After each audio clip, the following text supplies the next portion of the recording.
सवाल 1, जब ऋषि ने सुमन और तीरथ से दोस्ती की मांग की तो उनके रिश्ते में क्या बदलाव आया? जवाब, ऋषि की मासूम ख्वाहिश ने सुमन और तीरथ को एक दूसरे के करीब ला दिया। दोनों ने उसे खुश करने के लिए एक साथ समय बिताया, लेकिन यह नजदीकी असली थी या महज दिखावा, यह सवाल हर किसी के मन में उठने लगा। सवाल 2, जब सुमन और तीरथ ने फिर से कस्टडी की लड़ाई शुरू की तो ऋषि पर इसका क्या असर पड़ा?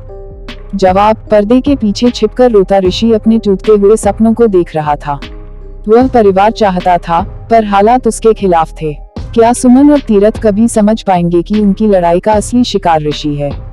सवाल 3, ऋषि को अपने माता पिता में से किसी एक को चुनने के लिए कहा गया तो उसने क्या फैसला लिया? जवाब, ऋषि ने अपने बचपन को टुकड़ों में बंटते देखा और फैसला किया कि वह किसी एक को नहीं छोड़ेगा। उसकी मासूम मगर मजबूत जिद ने सुमन को सोचने पर मजबूर कर दिया, क्या वह अपनी नफरत को पीछे छोड़ पाएगी? सवाल 4, सुमन ने तीरथ के साथ रहने का फैसला क्यों लिया और इसके पीछे उसकी असली मंशा क्या थी? जवाब, सुमन ने ऋषि की खुशी के लिए तीरथ के साथ रहने का नाटक किया, लेकिन क्या यह केवल त्याग था या इसके पीछे कोई रणनीति भी थी? उसकी आंखों में दर्द तो था, पर उसमें एक अनकही चाल भी झलक रही थी। सवाल 5, देविका के खिलाफ सुमन ने कौन सा खुलासा किया और इससे उसकी स्थिति मजबूत कैसे हुई? जवाब, सुमन ने देविका के पुराने गुनाहों को उजागर कर दिया, जिससे वह खुद को कानूनी रूप से मजबूत बना सकी। पर हर चाल की एक कीमत होती है, क्या यह हमला उसके लिए ही घातक साबित होगा? सवाल 6, तीरथ को अपनी गलतियों का एहसास कब और कैसे हुआ? जवाब, जब उसने देखा कि ऋषि हर दिन दर्द में जी रहा है, तब उसे एहसास हुआ कि उसका अहंकार ही उसकी सबसे बड़ी गलती थी।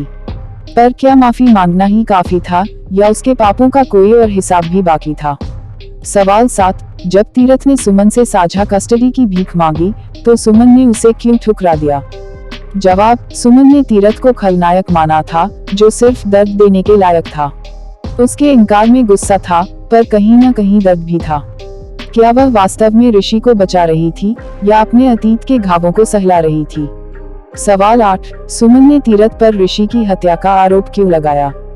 जवाब, यह सिर्फ बदले की आग थी या सच्चाई की कोई परत?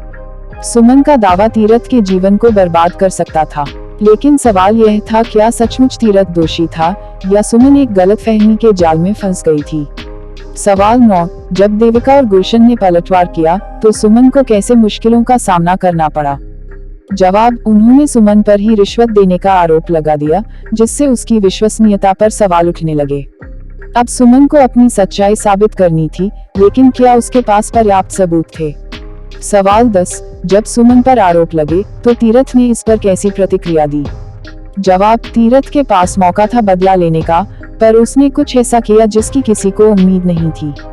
उसने सुमन का साथ देने का फैसला किया, पर यह एहसान था या कोई नया खेल? सवाल 11, ऋषि के नजरिए से उसके माता पिता की लड़ाई कैसी दिख रही थी? जवाब, ऋषि की आंखों में यह कोई कानूनी लड़ाई नहीं, बल्कि प्यार और हक की जंग थी। उसे दोनों चाहिए थे, पर उसे ही सबसे ज्यादा दर्द मिल रहा था। सवाल 12, गुलशन और देविका ने सुमन के खिलाफ किस तरह का जाल बिछाया? जवाब, उन्होंने झूठे गवाह और सबूतों के जरिए उसे कानूनी रूप से फंसाने की योजना बनाई। अब सुमन को न सिर्फ अपनी बेगुनाही साबित करनी थी, बल्कि खुद को बचाने के लिए भी चालें चलनी थी। सवाल 13, क्या सुमन और तीरथ सच में एक दूसरे के दुश्मन थे या उनके रिश्ते में अब भी कोई बचा हुआ एहसास था? जवाब, नफरत के पीछे कहीं न कहीं एक पुरानी मोहब्बत दबी थी। हर लड़ाई के दौरान उनकी आंखों में एक छुपा हुआ दर्द झलकता था, क्या वे इस दर्द से कभी बाहर आ पाएंगे? सवाल 14, देविका के खिलाफ सुमन की सबसे बड़ी जीत क्या थी? जवाब, उसने ऐसा सबूत पेश किया जिसने देविका की असलियत को सबके सामने ला दिया। पर यह जीत एक नए युद्ध की शुरुआत थी, अब देविका और भी खतरनाक हो चुकी थी। सवाल 15, कहानी के इस मोड़ पर आगे क्या हो सकता है? जवाब, अब सुमन, तीरथ और देविका के बीच एक नया संघर्ष शुरू होगा।